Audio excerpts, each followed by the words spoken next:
Anne-Noël se tenait debout dans ce qui fut autrefois sa chambre d'enfant. Ses mains tremblaient alors qu'elle tenait un test de grossesse révélant 2 lignes roses nettes, inévitables. 16 ans. Et déjà, elle avait la sensation que son monde s'effondrait autour d'elle.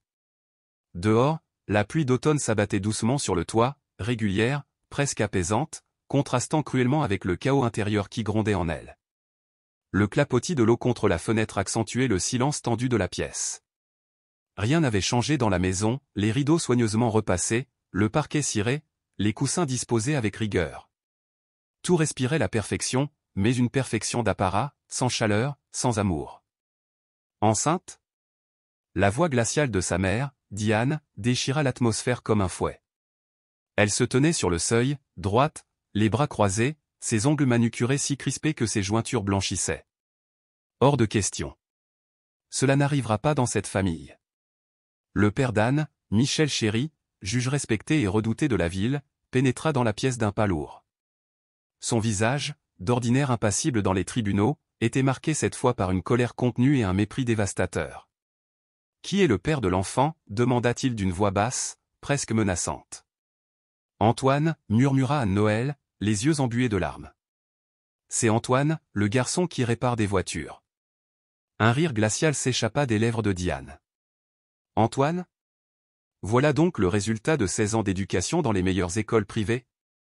Ma famille a tout sacrifié pour toi. Et toi, tu ruines tout pour un fils de garagiste ? Antoine n'est pas ce que vous croyez, maman. Il est attentionné, il travaille dur. Assez. La voix de Michel claqua comme un coup de tonnerre. Il abattit sa main sur la table, faisant sursauter Anne. Tu as 1 heure. 1 heure pour faire tes valises. Après ça, tu ne seras plus notre fille. Papa, s'il te plaît. Sa voix se brisa. Les larmes, jusqu'ici contenues, débordèrent. J'ai choisi ma propre voie. Mais Diane, inflexible, répondit d'un ton tranchant. Cette famille ne tolère pas les scandales. Une adolescente enceinte ? Tu veux que les collègues de ton père, nos amis, nos proches, apprennent ça ? Que vont-ils dire ? Tout se passa dans une confusion douloureuse. Anne-Noël monta en courant dans sa chambre. Elle fourra quelques vêtements dans un sac, prit le collier en argent de sa grand-mère, quelques économies gagnées en gardant des enfants, et un vieil album photo à la reliure abîmée. Lorsqu'elle descendit les escaliers, elle se vit dans le miroir du couloir. Ses longs cheveux noirs détrempés, ses joues rougies, ses yeux agrandis par la peur. Elle avait l'air si jeune. Trop jeune pour porter un tel fardeau. Au moment où elle ouvrit la porte, la voix tranchante de sa mère résonna une dernière fois depuis les marches. Si tu passes cette porte, tu ne reviens jamais. Le claquement sourd de la porte d'entrée refermée derrière elle sonna comme un jugement final. La pluie s'infiltrait à travers son manteau trop fin. Ses doigts glacés composèrent le numéro d'Antoine. 1 fois. 2 fois. 3 fois. Rien que la voix enregistrée de la messagerie. Ce n'est que plus tard qu'elle apprit qu'Antoine et sa famille avaient déménagé ce matin-là pour suivre une nouvelle opportunité de travail dans une autre ville. Il n'a jamais su qu'elle était enceinte. Cette nuit-là, Anne-Noël marcha sans but, sous la pluie, jusqu'à ce qu'elle aperçoive un petit restaurant au bord d'une route. Il était ouvert toute la nuit. Elle n'avait assez d'argent que pour une tasse de thé, mais cette chaleur-là lui sembla précieuse. Assise dans un coin, recroquevillée, les cheveux dégoulinants, elle essayait de réchauffer ses mains contre la céramique chaude. « Ma fille, tu ne devrais pas être dehors par ce temps », dit une voix douce. Une femme aux cheveux argentés s'était approchée, les yeux pleins de bienveillance. C'était Madame Hélène, la propriétaire du restaurant. Elle tira une chaise et s'assit en face d'Anne-Noël. « Grand-mère ne ferme pas ce lieu avant demain matin. Si tu n'as nulle part où aller, pourquoi ne pas venir passer la nuit chez moi ?» Anne-Noël n'avait plus de refuge. Elle n'eut même pas la force de refuser. Ce soir-là, elle suivit Madame Hélène jusqu'à une petite pension modeste mais chaleureuse, soutenue par des femmes au cœur immense, qui venaient en aide à celles qu'on avait brisées. Le lendemain matin, Anne-Noël se leva avec une détermination nouvelle. Elle refusa la pitié. Elle voulait travailler. Avancer. Le matin, elle trouva un emploi dans une boulangerie. L'après-midi, elle classait des dossiers dans un cabinet d'avocats. La nuit, elle étudiait pour obtenir un certificat de formation culturelle. Elle voulait apprendre. Elle voulait se reconstruire. Il y a en toi une flamme, lui disait souvent Madame Hélène. Ne laisse personne l'éteindre. Lorsque sa fille naquit, un matin lumineux de printemps, Anne-Noël la tint contre elle et lui chuchota une promesse. Je ne laisserai jamais personne nous mépriser. Je vais te bâtir un avenir. Les années passèrent, rude mais riche de sens. De chambres louées en petits boulots, elle gravit les échelons à force de volonté. Elle poursuivit ses études tout en élevant sa fille, qu'elle nomma Mirchérie. Chaque jour, elle se rendait au cabinet d'avocat. L'odeur du café se mêlait à celle du papier ancien. Mais pour elle, ces dossiers n'étaient pas que des papiers. C'étaient des vies. Des histoires. Des vérités cachées. Elle lisait tout, apprenait tout, absorbait chaque mot juridique, chaque clause. Un jour, alors qu'elle étudiait en douce un manuel de droit des contrats, une voix l'interpella. « Pourquoi je te vois toujours lire des livres de droit ?» Anne leva les yeux et reconnut Sophie, l'une des avocates les plus respectées du cabinet. « Je veux comprendre. Je veux savoir comment ces lois peuvent changer une vie. » Sophie la fixa un instant, intriguée. « D'accord. Je vais t'aider. Mais ce ne sera pas facile. Es-tu prête ?» Anne-Noël sourit. « J'ai déjà traversé l'enfer. Rien ne pourra plus m'arrêter. » Sophie devint alors sa mentor. Elle l'aida à obtenir une bourse pour la faculté de droit. Parfois, elle lui offrait même des repas chauds quand Anne était trop épuisée pour penser à manger. Mais le chemin restait semé d'embûches. Études, travail, maternité. Certaines nuits, Anne-Noël lisait à la lueur d'une lampe, tandis que Mirchérie dormait sur ses genoux. Elle ne pensait plus à ses parents. Le passé semblait lointain. Jusqu'au jour où, assise dans une bibliothèque, Mire lui demanda. « Maman, où sont mes grands-parents? Pourquoi je ne les ai jamais rencontrés ?» Le cœur d'Anne se serra. Elle reposa son livre, regarda les yeux ronds de sa fille et murmura. « Ils ne nous ont pas acceptés, mon cœur. Alors, ils ne nous méritent pas, n'est-ce pas ?» Anne sourit malgré les larmes. « C'est peut-être vrai. Mais, aimerais-tu les rencontrer un jour? » « Je ne sais pas, » répondit Mire. « Mais si toi, tu veux, alors je viendrai avec toi. » Ce soir-là, quand sa fille dormit, Anne alluma son ordinateur. Elle tapa un nom qu'elle avait voulu oublier pendant 15 ans. Le juge Michel Chéry prend sa retraite après 30 années de service à la justice. Une photo montrait ses parents, inchangés, souriants, préparant une grande réception mondaine. Anne-Noël ferma les yeux. Puis les rouvrit. Il était temps. Temps de revenir. Non pas pour se justifier, mais pour montrer ce qu'elle était devenue. Fière. Debout. Et libre. La petite fille dormait paisiblement. Dans le silence de cette nuit particulière, une décision était prise claire, ferme, irrévocable. Anne-Noël n'ira pas à cette rencontre pour qu'on l'accepte. Elle y ira pour leur montrer que leur approbation n'a plus aucun poids. Elle n'est plus cette adolescente tremblante de 16 ans, effondrée par le rejet. Elle est devenue femme, mère, avocate. Et elle allait leur prouver que leur absence ne l'avait pas brisée, mais rendue indestructible. Au petit matin, elle commanda une robe neuve pour sa fille, Mirchérie, une coupe fluide, noble, d'un bleu profond, choisie avec amour. Pour elle-même, elle sélectionna un tailleur sur mesure, élégant, sobre, mais résolument structuré. Elle voulait être à la fois armure et tendresse. Cette journée marquerait une rupture, une revanche silencieuse, sans cri ni scandale, seulement la présence d'une vérité inébranlable. Elle avait réussi sans eux. Ce soir-là, Anne-Noël se tenait droite devant les grilles dorées d'un hôtel de luxe illuminé, lieu d'une grande réception donnée en l'honneur du célèbre juge Michel Chéry. Les voitures de luxe se succédaient devant l'entrée, déversant une foule mondaine au sourire figé, au salut mécanique.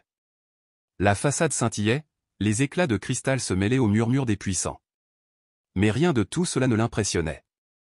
À ses côtés, Mirchérie, sa fille de 10 ans, serrait sa main avec une intensité silencieuse. Ses yeux brillaient d'une curiosité mêlée d'angoisse. « Maman, tu crois qu'ils vont te reconnaître ?» Anne-Noël se pencha vers elle, un sourire doux aux lèvres. « Ce n'est pas important, ma chérie. Je ne suis pas venue pour leur plaire, mais pour qu'ils voient ce qu'ils ont perdu. » Elles s'approchèrent de l'accueil où un agent vérifiait les listes d'invités. « Excusez-moi, êtes-vous sur la liste ?» Anne-Noël, répondit-elle, sa voix claire et posée. Un bref silence. L'homme leva les yeux. Ses traits s'animèrent de surprise. Puis, autour d'eux, les chuchotements s'élevèrent, comme un souffle collectif pris de court. C'est elle, la fille du juge Chéri? Mon Dieu, cela fait 10 ans. La double porte s'ouvrit. Et là, ils étaient tous. Sa mère, Diane, resplendissante de fausse perfection, entourée d'amies bourgeoises, un verre de vin à la main. Son père, Michel Chéri, montait lentement sur le podium, droit et impassible, pour prononcer son discours de reconnaissance. Mais alors, leurs regards se croisèrent. Et tout bascula. Diane, d'un naturel si glacé, se figea, les lèvres crispées, ses mains tremblant au point de faire teinter son verre. Michel, le juge rigide, celui dont la voix pouvait faire chanceler des destinées, parut, pour la première fois peut-être, déstabilisé. Anne-Noël avança lentement, tenant la main de sa fille comme un flambeau. Les murmures montaient en vagues nerveuses. C'est bien elle. Osera-t-elle vraiment revenir ici? Madame Diane se précipita à leur rencontre, les yeux lancinants d'un feu contenu. Que fais-tu ici? Souffla-t-elle, la voix aiguë, presque étranglée. Anne ne répondit pas tout de suite. Elle s'inclina légèrement, regarda son père toujours figé sur le podium. Bonjour, papa. Bonjour, maman. Bonne soirée spéciale, papa. Michel la détailla du regard, de la tête aux pieds, les sourcils froncés. Pourquoi es-tu venu? Anne prit une inspiration. Chaque mot de son père réveillait une cicatrice, mais elle tint bon. Elle posa une main douce sur l'épaule de sa fille et l'invita à faire un pas en avant. Je suis venu vous présenter votre petite fille. Voici Myri Chéri, la fille que vous n'avez jamais voulu connaître. Le silence fut absolu. Un silence qui avait le poids d'une décennie d'absence. Myri Chéri s'inclina timidement. Bonjour, grands-parents. Personne ne répondit. Les murmures du public étaient devenus des ondes de choc. C'est leur petite fille? Elle a déjà 15 ans? Ils ont vraiment rejeté leur propre fille? Diane recula d'un pas, le visage livide. Michel, agrippé à son micro, tentait de récupérer une contenance. Commença-t-il, mais une autre voix lui coupa la parole. Voilà une nouvelle qui mérite d'être applaudie. Une femme fendit la foule, éclatante, assurée, magnétique. Anne la reconnut aussitôt. C'était Miss Sophie, une avocate réputée, mentor et amie fidèle. Mesdames et messieurs, permettez-moi de vous rappeler qui est Anne-Noël. Pas seulement la fille du juge. C'est une avocate brillante, défenseur infatigable des mères seules, protectrice d'enfants abandonnés. Elle a récemment été nommée la plus jeune associée d'un des cabinets d'avocats les plus influents du pays. Des soupirs d'admiration s'élevèrent. Ce n'était plus un scandale. C'était une révélation. Preuve vivante que les erreurs contentes d'enterrer peuvent devenir les plus grands miracles de notre vie. Michel fixait sa fille. Elle, droite, calme, ancrée dans sa dignité. Diane, elle, n'arrivait plus à tenir son sourire. Elle observait cet enfant, cette petite fille qu'elle n'avait jamais prise dans ses bras, et un frisson de peur traversa ses yeux, la peur d'avoir tout perdu. Une salve d'applaudissements jaillit. Le public ne regardait plus Michel Chéri, le juge, mais Anne-Noël, la femme. Celle qui s'était relevée seule. Celle qui n'avait rien demandé et tout reconstruit. Anne serra la main de sa fille et fit un pas de plus. Je ne suis pas venu demander pardon. Je suis venu vous montrer que même abandonné, sans un sou ni un mot, on peut se relever et réussir. À ma manière. Et avec amour. Sa voix résonna, ferme, sans haine, mais pleine d'assurance. Un manifeste de résilience. Myri leva la tête vers ses grands-parents. Je ne vous ai jamais rencontrés, mais j'ai toujours imaginé que vous nous cherchiez, maman et moi. Que vous vous demandiez qui j'étais. Ces mots firent vaciller Diane. Elle détourna le regard. Michel, quant à lui, baissa les yeux, puis murmura. Nous vous avons suivis toutes ces années. Anne fronça les sourcils, surprise. Comment ça? Des amis dans la magistrature me donnaient des nouvelles. J'ai su quand tu as passé ton examen du barreau, quand tu as reçu cette bourse. J'ai tout suivi. Anne sentit son cœur se crisper. Et pourtant, tu n'es jamais venu. La fierté, souffla-t-il avec un mélange de honte et de tristesse. Je ne savais plus comment te faire face. Et plus le temps passait, plus le silence devenait un mur infranchissable. Sophie s'avança. Sa voix, ferme, frappa le cœur de tous. J'ai admiré le juge Chéri pour sa rigueur, mais comment peut-on rendre justice à des inconnus, et abandonner sa propre famille à la douleur? Michel resta muet. Il observait cette petite fille qui lui tendait la main sans rancune, comme un pont possible vers ce qu'il avait détruit. Il fit un pas. Anne-Noël, je ne te demande pas de me pardonner. Pas aujourd'hui. Mais... Il s'interrompit. Sa voix se brisa. Il n'avait plus de mots. Juste un regard, à la fois fier et effondré. Anne, elle, n'attendait plus de mots. Elle avait déjà gagné.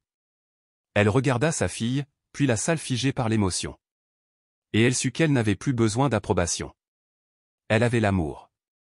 La dignité. Et la vérité. Et parfois, cela suffit à tout réparer. Le droit de recommencer. Je veux recommencer, si vous me le permettez. Cette phrase, simple et nue, fit taire toute la salle. Un silence si dense qu'il semblait suspendre le temps lui-même. Madame Diane, droite dans sa robe bleu nuit, regardait son mari avec des yeux troublés, remplis d'ambivalence. Anne-Noël, elle, se tenait droite face à lui, le regard plongé dans celui de son père. Elle n'était plus la jeune fille tremblante d'autrefois. Elle était une femme. Une mère. Une avocate. Recommencer? Répéta-t-elle, avec une voix ferme. Pensez-vous vraiment que cela puisse être aussi simple, après 15 ans? À ses côtés, Mire Chéri, sa fille de 15 ans, lui prit doucement la main. Maman, tout le monde peut faire des erreurs. Ce qui compte, c'est s'ils veulent vraiment les réparer. Des mots d'une pureté déconcertante, lancés par une adolescente. Des mots que personne n'avait osé prononcer à voix haute. L'atmosphère pesante fut soudain brisée par quelques applaudissements timides, venus des invités à la fête. Puis d'autres se joignirent, comme un souffle d'espérance. Des applaudissements sincères pour une possible réconciliation. Madame Diane gardait les lèvres serrées. Puis, tout doucement, elle murmura.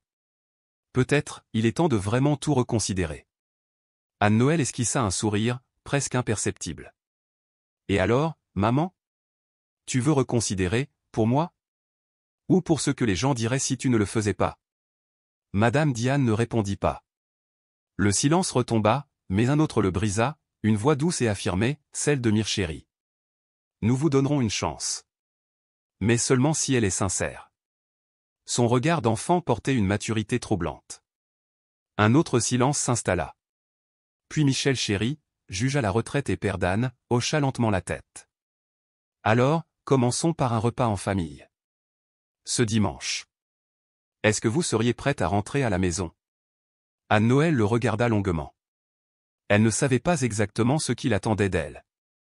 Mais une chose était certaine, aujourd'hui, elle avait tenu bon. Elle n'était plus la jeune fille en pleurs, abandonnée sous la pluie. Elle était debout. Et libre. Ce dimanche, dit-elle finalement. Ta mère et moi serons là. Les applaudissements redoublèrent. Ce soir-là, dans l'élégance d'un salon trop grand pour les émotions qu'il abritait, une page nouvelle venait de s'ouvrir. De retour chez elle, Anne-Noël s'assit près de la fenêtre. Dehors, la ville brillait sous les lampadaires jaunes, mais en elle, un tourbillon de sentiments contradictoires se formait. Elle venait de faire ce qu'elle n'avait jamais osé pendant 15 ans, faire face à ses parents. Non plus en victime. Mais en femme. Sa fille, assise à son bureau, faisait tranquillement ses devoirs. Par moments, elle jetait un regard furtif à sa mère. Finalement, elle demanda d'une petite voix. « Maman, tu vas vraiment venir au dîner ce dimanche ?» Anne lui adressa un sourire tendre. « Oui. Maman viendra. » Mire Chéri posa son stylo, le regard inquiet. « Et, si les grands-parents ne changent pas vraiment ?» Anne soupira longuement, puis répondit d'une voix calme. « Alors nous partirons. Comme je l'ai déjà fait. Mais cette fois, ce ne sera plus avec douleur. » La jeune fille acquiesça. Ses yeux brillaient, pleins d'assurance. « Quoi qu'il arrive, je suis fier de toi, maman. » Des mots simples, mais qui percèrent le cœur d'Anne comme une lumière douce et chaude. Elle sentit alors que quelque chose, en elle, venait d'être réparé. Le dimanche venu, devant la grande villa de Michel Chéri et de Diane, Anne s'arrêta un instant. L'imposante demeure n'avait pas changé. Toujours luxueuse, impeccable. Mais cette fois, elle n'éprouvait ni peur, ni honte. Juste, une curiosité. La porte s'ouvrit. Madame Diane apparut. Son visage conservait sa rigidité habituelle, mais une pointe d'hésitation s'y lisait. « Entrez », dit-elle. Pas de chaleur excessive, mais pas de rejet non plus. Un entre-deux fragile. Anne entra, tenant Mire par la main.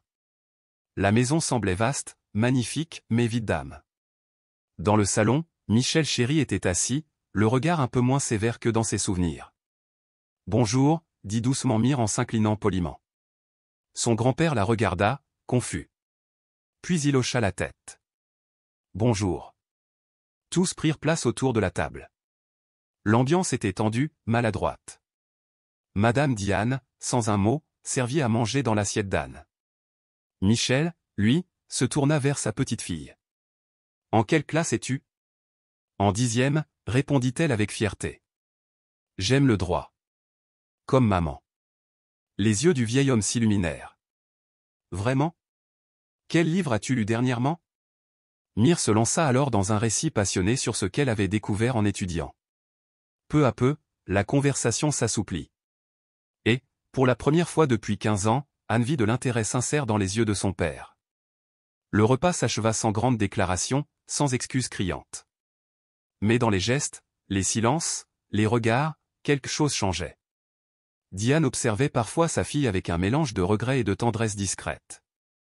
Comme si elle cherchait, en elle, la fillette qu'elle avait jadis repoussée. Après le repas, Michel invita sa fille dans son bureau. Elle y entra lentement, presque à reculons. Les murs, les livres, l'odeur, tout lui rappelait son passé. Son père s'assit, puis, après un long silence, déclara. Papa avait tort. 3 mots. Simple. Lourd. Inespéré. Anne resta silencieuse. Pendant toutes ces années, je t'ai observé, sans jamais trouver le courage de venir vers toi. Je croyais que ton succès te permettrait d'oublier. Je me trompais. Oui, papa. Tu te trompais, répondit-elle doucement. Il inspira profondément. Aujourd'hui, je veux faire mieux.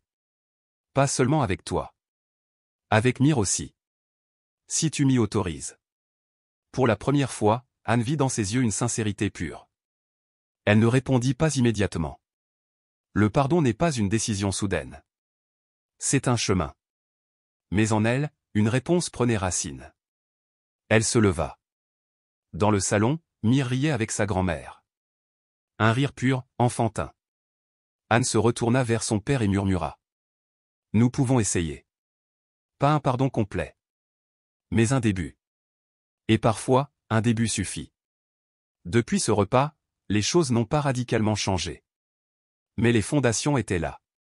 Michel appelait sa fille plus souvent. Parfois pour des banalités. Puis, peu à peu, il demanda des nouvelles de Mire. De ses lectures. De ses rêves. Il s'intéressait vraiment. Diane, elle, gardait sa réserve. Mais elle envoyait à Anne des plats cuisinés. Des gestes maladroits, mais pleins d'intention. En silence, elle tentait de réparer ce qui avait été brisé. Un après-midi, alors qu'Anne travaillait, son téléphone sonna. « Maman. Grand-père m'a appelé. Il veut m'emmener voir un vrai procès. » Anne resta figée. Son père. L'homme qui autrefois refusait l'existence même de sa petite-fille, voulait désormais passer du temps avec elle. « Tu veux y aller ?»« Oui. Il a dit qu'il m'expliquerait les principes d'un bon juge. Je crois qu'il essaie vraiment de changer. » Anne sourit. « Alors vas-y, ma chérie. Écoute bien. Et on en parle ce soir. » Le lendemain, Mire et son grand-père se rendirent au tribunal. Elle écoutait tout avec attention, la procédure, la posture du juge, l'importance de la justice équitable.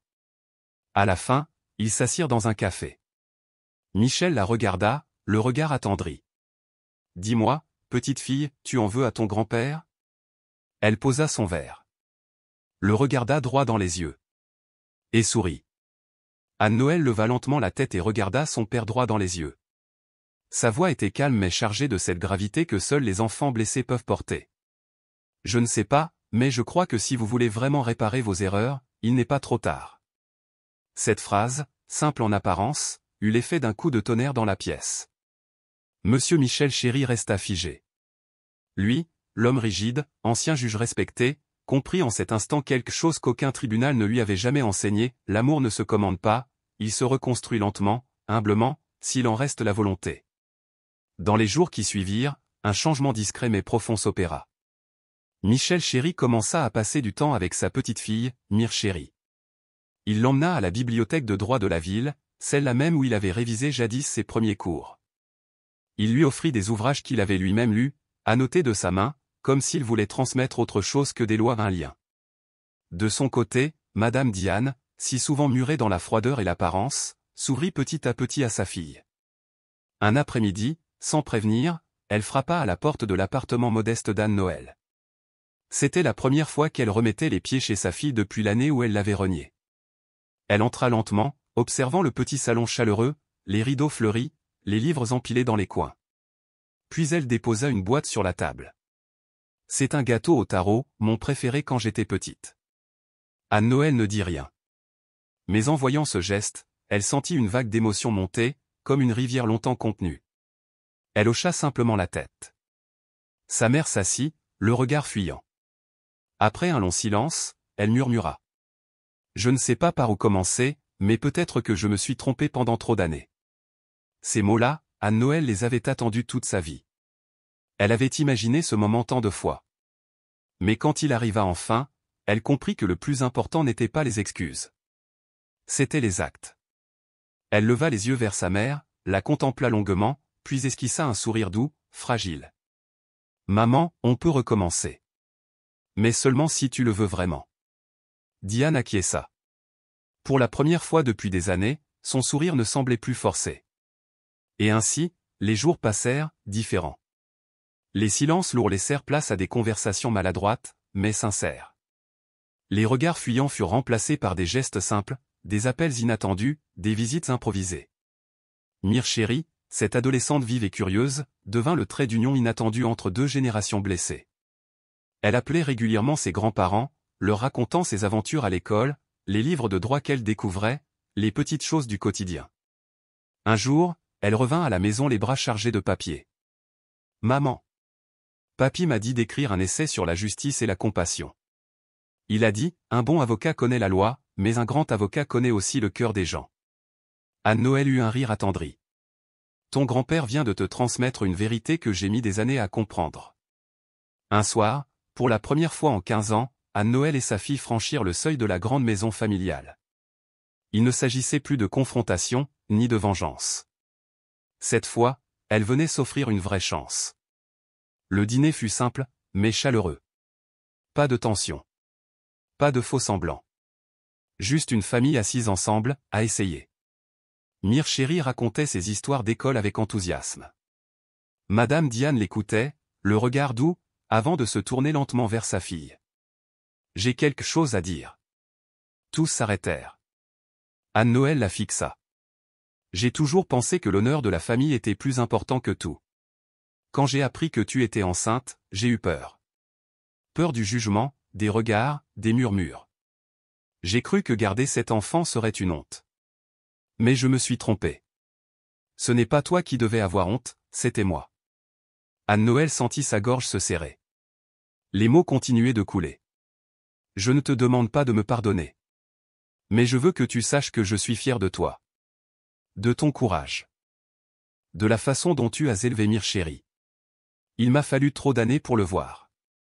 Mais aujourd'hui, je veux être là. » Un silence apaisant suivit, puis la voix de Mire Chéry retentit, vive, joyeuse. « Grand-mère, ma mère est très têtue. Mais si elle veut vraiment, je crois qu'elle y arrivera. » Toute la table éclata de rire. Monsieur Michel Chéry posa la main sur l'épaule de son épouse et adressa un regard sincère à sa fille. « Nous ne pouvons pas effacer le passé. Mais si tu nous laisses une place dans ton avenir, nous saurons en être dignes. » Anne Noël les observa. Ces deux figures qui, un jour, lui avaient fermé la porte. Ils étaient toujours les mêmes, et pourtant, profondément différents. Elle murmura simplement. « On peut essayer. » Un an plus tard, par un matin d'automne, Anne-Noël se tenait devant un grand bâtiment. Une plaque toute neuve brillait au soleil, centre d'aide juridique pour mères célibataires Fondation Mire Chérie. Elle sourit, le cœur gonflé de fierté. Ce n'était pas seulement son accomplissement. C'était celui d'un chemin parcouru avec douleur, patience et réconciliation. Ses parents étaient désormais parmi les soutiens officiels du centre, utilisant leur réputation et leur expérience pour aider des femmes dans des situations qu'Anne-Noël avait elle-même traversées. Ce jour-là, lors de la cérémonie d'ouverture, Mire Chérie se tenait entre ses grands-parents, rayonnante. Anne-Noël les observa, remplie de gratitude. Elle savait que toutes les histoires n'ont pas de fin parfaite. Mais parfois, une simple seconde chance suffit à en créer une belle. Depuis leur réconciliation, rien n'avait été spectaculaire, ni miraculeux. Mais semaine après semaine, les liens se renforçaient. Michel Chérie se rendait au centre pour aider des mères isolées à remplir leur dossier de tutelle. Il répondait à leurs questions, leur donnait confiance. Diane, autrefois obsédée par l'apparence, se mit à animer des ateliers pour jeunes femmes, comment gérer un budget, ouvrir un compte, s'émanciper. Elle n'était plus cette femme rigide, mais une mentor bienveillante. Elle avait appris à écouter, à comprendre. Un après-midi, alors qu'Anne-Noël classait des documents, une jeune fille entra au centre, les yeux pleins de peur. Elle murmurait presque. « Ma famille m'a chassée. Je n'ai nulle part où aller. » Anne-Noël s'approcha doucement, lui tendit la main. « Moi aussi, un jour, j'ai été comme toi. Et j'ai recommencé.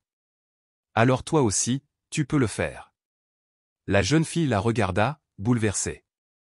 Puis, pour la première fois, elle esquissa un sourire. Un sourire fragile, mais porteur d'espoir. Ce soir-là, dans la maison familiale, la scène était douce et familière. Michel Chérie discutait passionnément de jurisprudence avec Mire Chérie, pendant que Diane servait une deuxième part de tarte en rappelant affectueusement à sa petite fille de ne pas sauter le dîner.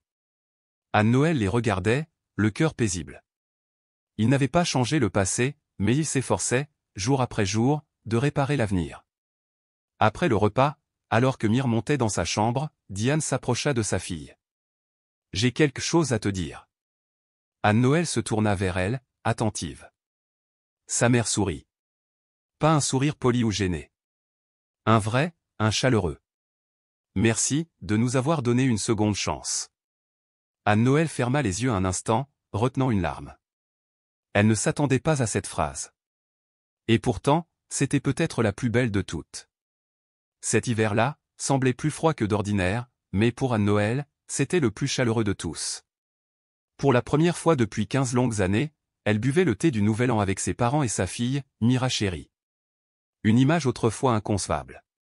Ce moment n'était pas juste un rite familial, c'était un miracle discret, un symbole vivant de ce que le pardon, la volonté et l'amour pouvaient accomplir. Madame Diane, sa mère, s'était lentement transformée. Et ce JO.